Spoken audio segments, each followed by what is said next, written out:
ავღანეთი ქვეყანა, სადაც მთების ზეცას ერწყმის და ხეობები ისტორიას ინახავს. ეს არის ადგილი, სადაც მრავალეთნიკური საზოგადოება საუკუნეების განმავლობაში მშვიდობასა და ტრადიციას ქმნიდა. აქ წყემსები თავიანთ ფარებს მთებზე ბრწყემსავდნენ, ხოლო ბაზრების ხმაური ქაბულის ქუჩებს ავსებდა. ისტორიამ ეს მიწა იმპერიების გზაჯვარედი ნადაქცია. აბრეშუმის გზაზე გამავალი ქარავნები ოქროს, სუნელებს და აბრეშუმს ეზიდებოდნენ. თუმცა ავღანეთის ადგილმდებარეობამ მას გეოპოლიტიკური მნიშვნელობა მიანიჭა, რაც დიდ სახელმწიფოებს შორის ბრძოლის ასპარეზად იქცა. ავღანეთი მდებარეობს აზიის გულში, სტრატეგიულ და მნიშვნელოვან წერტილზე, სადაც ერთმანეთს ხვდებიან შუა აზია, ახლო აღმოსავლეთი და სამხრეთ აზია. ეს ტერიტორია, რომლის 75%-ზე მეტი მთებსა და ხეობებზეა გაშლილი, მრავალ იმპერიას ემსახურა, როგორც დამაკავშირებელი ხიდი. ომამდე ავღანეთი ცდილობდა მშვიდობიანი განვითარების გზით სვლას. გლეხები სოფლად შრომით ირჩევდნენ თავს. ქალაქებში კი განათლებისა და პროგრესის ნიშანწყალი ჩნდებოდა. მაგრამ გარე ძალებმა და შიდა დაპირისპირებებმა ეს ქვეყანა გარდაუვალ ტრაგედიამდე მიიყვანა. ეს იყო ავღანეთი, ქვეყანა, რომელიც ყოველთვის თავისუფლების ოდის იბრძოდა, მაგრამ მისი ბედი დიდ იმპერიებზე იყო დამოკიდებული. სწორადაც უწოდებენ ავღანეთს იმპერიების სასაფლაოს. ავღანეთის ისტორიაში სხვა ბევრი მიზეზის გარდა მნიშვნელოვანია მისი გეოგრაფიული მდებარეობა. ჩრდილოეთით ესაზღვრება ცენტრალური აზიის ქვეყნები, ტაჯიკეთი, უზბეკეთი, თურქმენეთი, დასავლეთით ირანი, სამხრეთით პაკისტანი, ხოლო მცირე კორიდორი აქვს ვახანის კორიდორით სახელწოდებული ჩინეთთან. ვახანის კორიდორი უმნიშვნელოვანესი სტრატეგიული ადგილია ავღანეთისთვის, რომელიც ინდიგუშის მთებში მდებარეობს. ავღანეთის ეს მდებარეობა ყოველთვის აქცევდა მას უმნიშვნელოვანეს სავაჭრო და გეოპოლიტიკური ინტერესების ცენტრად. მისი გეოგრაფია ისეთი რთულია, როგორც ისტორია. მას ინდიგუშის ქედი შუაზე ყოფს, რომელიც ქმნის ბუნებრივ ბარიერს და ამავდროულად სტრატეგიული გადმოსახედებიც არის. ეს მთები საუკუნეების განმავლობაში ხელს უწყობდა ადგილობრივ მოსახლეობას, რათა დაეცვა თავისი თავი.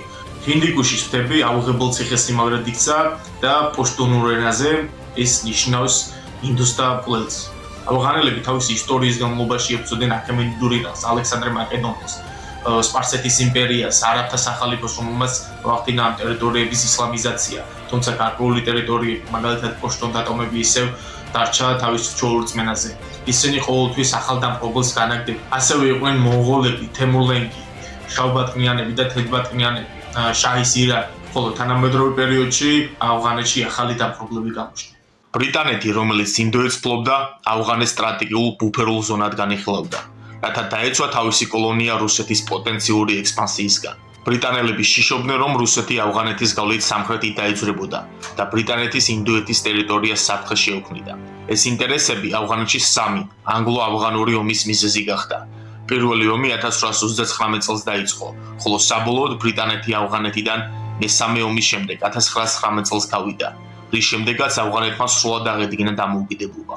ავღანეთში დამოუკიდებლობის გამოცხადების შემდეგ ახალი ეპოქა დაიწყო. მეფემ ამანულა ხანმა ხელი მოაწერა რავალპინდის ხელშეკრულებას, რომლითაც ბრიტანეთმა ავღანეთის დამოუკიდებლობა ოფიციალურად აღიარა. დამოუკიდებლობის მოპოვებისთანავე ამანულა ხანმა ქვეყნის მოდერნიზაციის ამბიციური პროგრამა წამოიწყო. ქალებს უფლება მიეცათ განათლების მიღების. ქვეყანაში მნიშვნელოვანი მშენებლობები დაიწყო. შეიქმნა სკოლები, გაატარეს სასამართლო სისტემა, შემცირდა ტრადიციული გავლენების როლი, რაც მოიცავდა რელიგიური მმართველობის სისტემის შემცირებას. დაიწყო დედაქალაქის, ქაბულის მოდერნიზაცია, გაიყვანეს ახალი გზები და ხიდები, გაძლიერდა ადმინისტრაციული სისტემები. ამანულა ხანი ცდილობდა ავღანეთი თანამედროვე სახელმწიფოდ ექცია. 1928 წელს დედოფალმა სორაიამ საზოგადოებაში ნიქაბის გარეშე გამოჩენით დიდი პრეცედენტი შექმნა. ამ რეფორმებმა ტრადიციული რელიგიური ლიდერების დიდი უკმაყოფილება გამოიწვია. კონსერვატიული მოსახლეობა, განსაკუთრებით სოფლად, მტრულად უყურებდა მოდერნიზაციას, რადგან ეს ტრადიციებისა და რელიგიის წინააღმდეგ მიმართულ ნაბიჯებად ითვლებოდა. მიწის გადასახადების ზრდა და ეკონომიკური სირთულეები გლეხებში აჯანყების მიზეზი გახდა.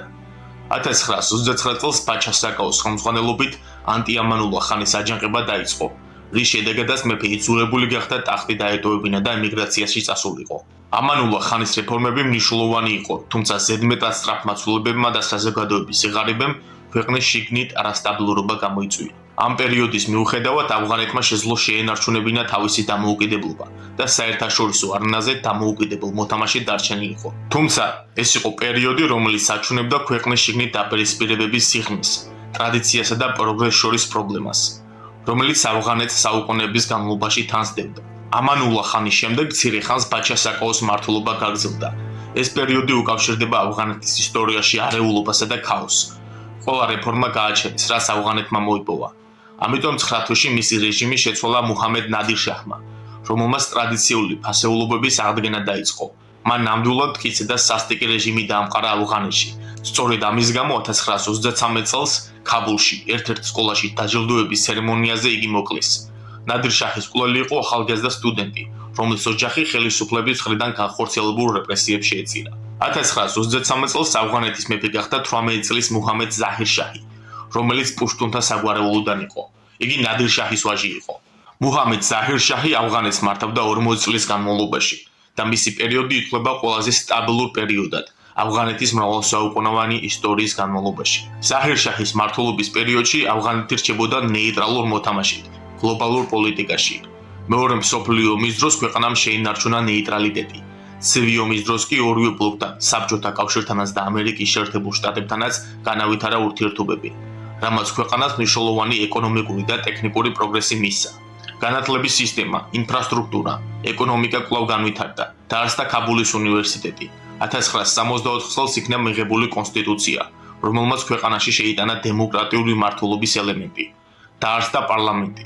ზაჰირ შაჰმა საკუთარი ძალაუფლების ნაწილი პარლამენტს დაუთმო, რაც ავღანეთს დემოკრატიულ ქვეყნად აქცევდა. 1973 წელს ზაჰირ შაჰის ხელისუფლება მისმა ბიძამ, ყოფილმა პრემიერ-მინისტრმა დაუთ ხანმა დაამხო სამხედრო გადატრიალებით, როცა იგი იტალიაში იმყოფებოდა.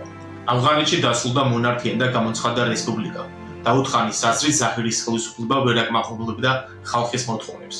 დაუთ ხანის რეფორმებიც მოიცავდა ეკონომიკურ გაძლიერებას, მაგრამ მისი ყველაზე მნიშვნელოვანი გადაწყვეტილება ეხებოდა საბჭოთა კავშირის გავლენის შეზღუდვას და დასავლეთთან უფრო მეტად დაკავშირებას. ავღანეთის დამოუკიდებლობისთვის ბრძოლა მსავსეა ღრმა კონფლიქტებით, რომელიც არა მხოლოდ გარემტრებთან ბრძოლას ეხებოდა, არამედ ბევრი იყო შიდა დაპირისპირებებიც. ამ დროს ერთმანეთს ებრძოდნენ სხვადასხვა ეთნიკური ჯგუფები, ტომები და ძალები, რაც განპირობებული იყო მათი ტრადიციული და კონსერვატიული გრძნობების მიხედვით. მათი გრძნობა ტრიალებდა იმ იდეალების ირგვლივ, როგორიც არის სუვერენიტეტი, ტრადიციების და რელიგიის დაცვა და სოციალური წესრიგის შენარჩუნება. ყველა ახალი მმართველის მოსვლა ხელისუფლებაში, ეს იქნებოდა ამანულა ხანი, ნადირ შაჰი, ზაჰირი თუ დაუთ ხანი, განპირობებული იყო სხვადასხვა ჯგუფების მიერ ნაკარნახევი რელიგიური და ისლამური გრძნობების და იდეების დაცვის მიხედვით. ამ ჯგუფებმა სკოლების და განათლების რეფორმები უარყოფითად მიიღეს, რადგანაც თვლიდნენ, რომ ეს ყველაფერი ისლამურ სწავლებას დააკნინებდა, რაც შარიათის წესების შეზღუდვა იყო. ის, რომ ქალებს აღარ ევალებოდათ ჩადრის ტარება, მიიღეს ისლამური რელიგიის ღალატად. რელიგიური ჯგუფები მართავდნენ აჯანყებას, მაგალითად ცნობილი იყო 1924 წელს ხოსისტანის აჯანყება, რომელშიც მუსლიმანი მოლები გამოვიდნენ დემონსტრაციაზე. ცივი ომის პერიოდში ავღანეთთან ურთიერთობები გააფართოვა საბჭოთა კავშირმა და ეს ყველაფერი გახდა ავღანეთის ისტორიაში ახალი გვერდების დასაწყისი. საბჭოთა კავშირის მთავარი მიზანი ავღანეთში გეოპოლიტიკური და სტრატეგიული კონტროლის დამყარება იყო. ეს მიზანი რამდენიმე ძირითად ფაქტორზე იყო დამყარებული. 1967 წელს საბჭოთა კავშირის კომპარტიის მდივანმა ლეონიდ ბრეჟნევმა დაუთ ხანი მოიწვია მოსკოვში და წაუყენა პირობა, რომ შეეწყვეტა კავშირი დასავლეთის ქვეყნებთან. საბჭოთა ინტერესები კი ასეთი იყო. ავღანეთი საბჭოთა კავშირის სამხრეთ საზღვართან მდებარეობდა, რაც მას საბჭოთა კავშირისთვის სასიცოცხლო მნიშვნელობის ზონად აქცევდა. საბჭოეთი ცდილობდა მის სამხრეთ საზღვრებზე სტაბილური და მოსიყვარულე რეჟიმი ჰქონოდა. საბჭოით სურდა ავღანეთი ყოფილიყო ბუფერული ზონა, დასავლეთის აშშ-ს და ნატოს გავლენისგან თავისუფალი. ავღანეთში კომუნისტური მთავრობების გაძლიერებით საბჭოიც იმედი ჰქონდა, რომ შეძლებდა რეგიონის პროლეტარული რევოლუციის გაფართოებას და იდეოლოგიური გავლენის გაძლიერებას. ეს კი გადავიდოდა მთელ აზიის რეგიონზეც, მით უმეტეს, რომ აქ მნიშვნელოვანი ნავთობის რესურსები იყო. SSR განიხილებდა ავღანეთს როგორც პოტენციურ პლაცდარმს ინდოეთის ოკეანესთან და ირანის გავლენების შესასუსტებლად, განსაკუთრებით ირანის ისლამური რევოლუციის შემდეგ. დაუთ ხანმა საბჭოთა ხელისუფლების ეს მოთხოვნა ავღანეთის საქმეებში ჩარევა ჩათვალა. ეს კი ნიშნავდა საბჭოთა კავშირსა და ავღანეთს შორის ურთიერთობების დაძაბვას და ომის დასაწყისს. მუჰამედ დაუთ ხანი პროსაბჭოური პოლიტიკის გამტარებელი იყო და მჭიდრო ურთიერთობები და ყარამანთან. საბჭოთა კავშირი ეკონომიკურ, სამხედრო, პოლიტიკურ დახმარებას უწევდა ავღანეთს და ასევე მნიშვნელოვანი იყო მათი პროექტები ინფრასტრუქტურის სფეროშიც. ასევე მნიშვნელოვანი იყო საბჭოთა კავშირის დახმარება ავღანეთის არმიის და სამხედრო სფეროში. კომპარტიის ცეკას პირველი მდივანი ლეონიდ ბრეჟნევი ხარს უჭერდა დაუდ ხანს და თვლიდა როგორც მას საბჭოთა ინტერესების გამტარებელ სტაბილურ პოლიტიკოსად. მათ ახლო ურთიერთობაც ჰქონდათ ერთმანეთთან და რამდენჯერმე დაუდ ხანი მოსკოვშიც იყო ჩასული. თუმცა მოჰამედ დაუდ ხანმა მალე ურთიერთობების შეზღუდვა დაიწყო საბჭოთა კავშირთან და განავითარა დასავლეთის ქვეყნებთან. საბჭოთა კავშირი კი ცდილობდა თავისი იდეოლოგია გაევრცელებინა ავღანეთში. ავღანეთში კი კომუნისტური პარტიის მხარდაჭერა მნიშვნელოვანი იყო შემდეგი პერიოდის აზიის დასაწყობად.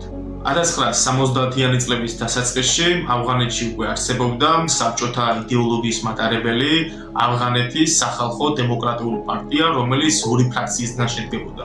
პირველი იყო ხალკი, რადიკალი მარქსისტები, რომელთა ლიდერები იყვნენ ნურ მუჰამედ ტარაკი და ასევე ჰაფიზულა ამინი. შემდეგ იყო ჰარჩამი, იგივე თროშა, ზომიერი მარქსისტები და მათ სათავეში იდგა ბაბრა ქარმალი. მიუხედავად ამ ფრაქციებს შორის დაპირისპირებისა, მათ ჰქონდათ საბჭოთა კავშირის მხარდაჭერა როგორც ეკონომიკურ, ასევე სამხედრო სფეროში. 1978 წლის 27-28 აპრილს საბჭოთა კავშირის მხარდაჭერით ავღანეთში სამხედრო გადატრიალება მოხდა.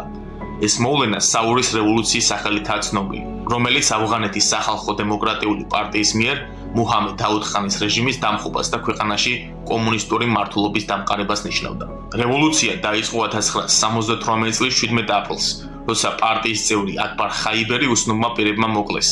მის დასაფლავებაზე 10,000-ობით ადამიანი შეიკრიბა, რაც კომუნისტური პარტიის ძალასა და მხარდაჭერას აჩვენებდა. მუჰამედ დაუდ ხანმა დაინახა კომუნისტური პარტიის გავლენა, რის შემდეგაც 26 აპრილს დააპატიმრა ტარაკი და ჰაფიზულა ამინი. მაგრამ ანტისამთავრობო გამოსვლებში კომუნისტურად განწყობილი ჯარისკაცები ჩაერთნენ. 27 აპრილს დილის 4 საათზე ამბოხებულმა სამხედროებმა აიღეს სახელმწიფო შენობები, ტელევიზიის სადგურები და სტრატეგიული პუნქტები. 28 აპრილს განხორციელდა შეტევა პრეზიდენტის სასახლეზე.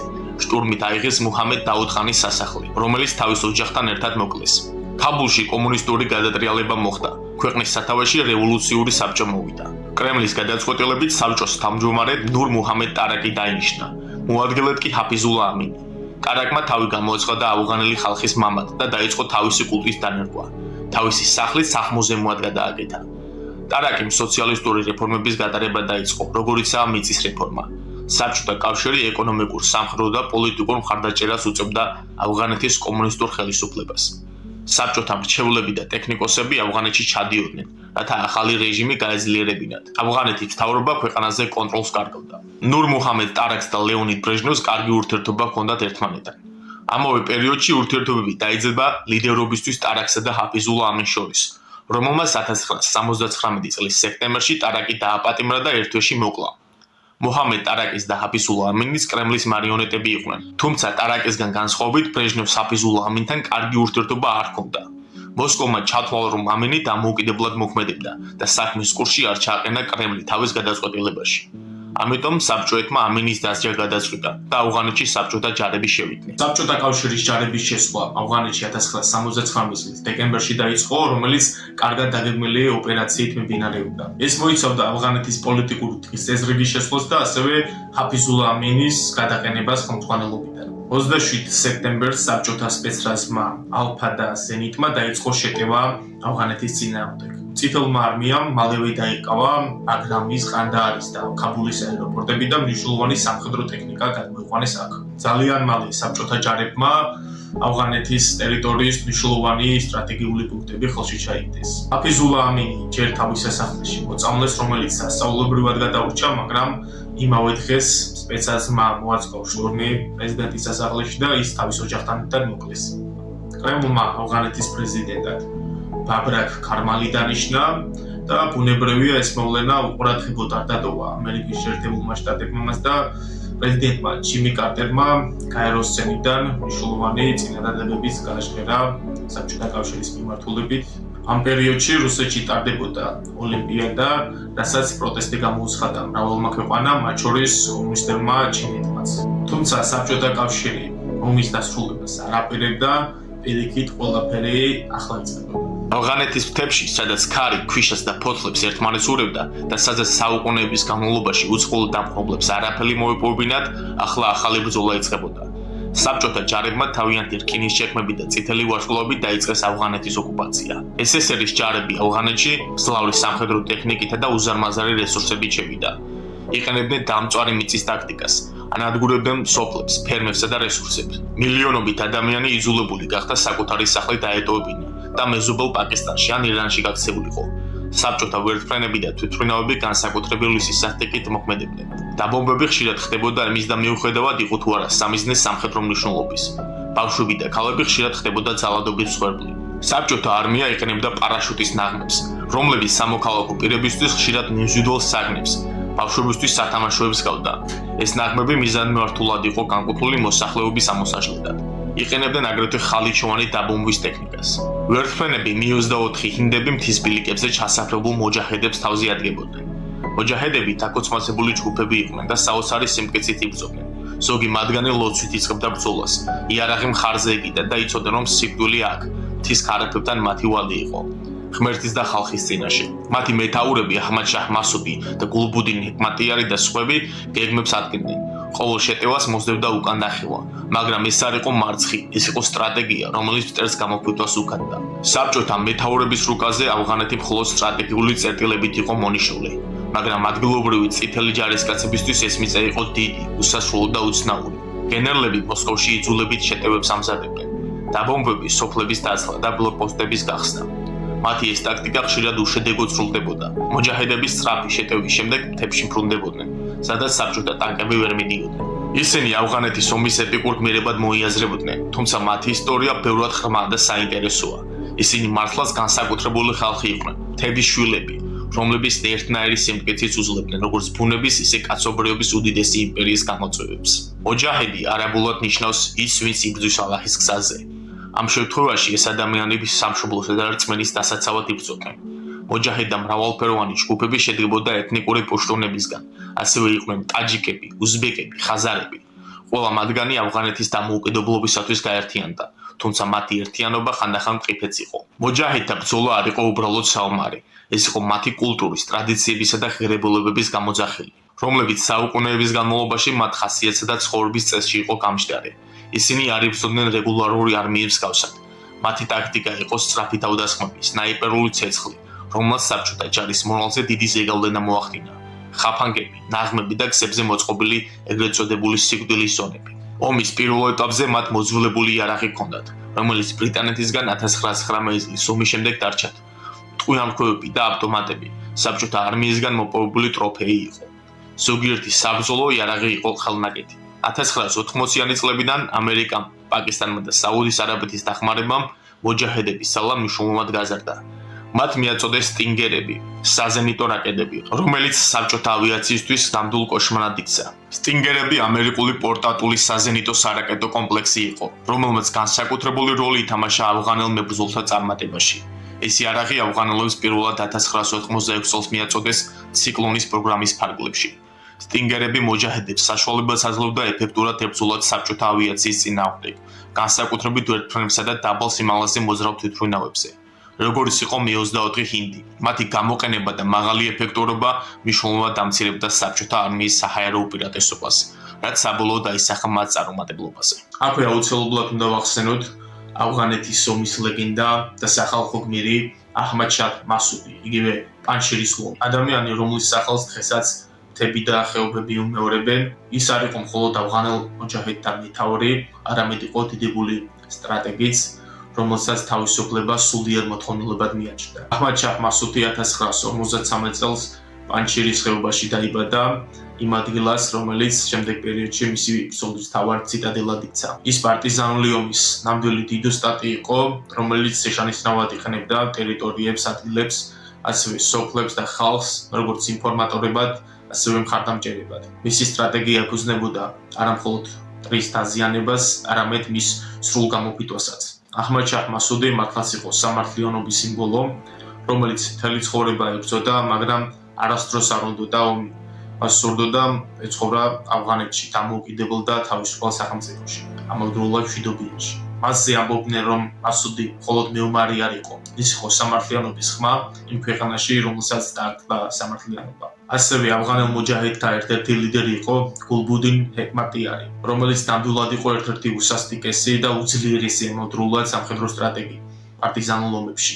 ჰეკმატიარის ისლამური პარტია გახდა ავღანელ მოჯაჰედთა ყველაზე ძლიერი და მრავალრიცხოვანი ჯგუფი, რომელსაც დახმარებას უწევდა როგორც პაკისტანი და ასევე დასავლეთის ქვეყნები. თუმცა, უნდა აღინიშნოს, რომ ჰეკმატიარს მასუდისგან განსხვავებით არ ჰქონდა მსგავსი სახალხო სიყვარული და მათ შორისაც ხშირად იყო დაპირისპირებები. სწორედ ამ მიზეზების გამო ვერ მოხერხდა ავღანელ მოჯაჰედთა გაერთიანება და ისინი ცალ-ცალკე იბრძოდნენ. მასუდი იბრძოდა ჩრდილოეთში, პანშირის ხეობაში, ხოლო ჰეკმატიარი შედარებით სამხრეთში და ქაბულში.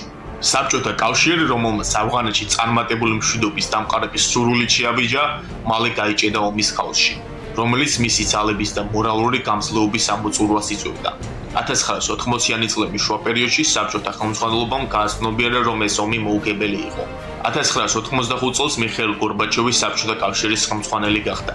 მან გააცნობიერა, რომ ომი არა მხოლოდ სამხედრო, არამედ პოლიტიკური და ეკონომიკური კატასტროფაც იყო. საბჭოთა ეკონომიკა უკვე განადგურდა, ხოლო ავღანეთში ყოფნა ყოველდღურად იწვევდა სერიოზულ დანაკარგებს და საერთაშორისო კრიტიკას. 1988 წელს ჟენევის შეთანხმების შემდეგ საბჭოთა კავშირმა გადაწყვიტა ჯარების დათხოვნა ავღანეთიდან.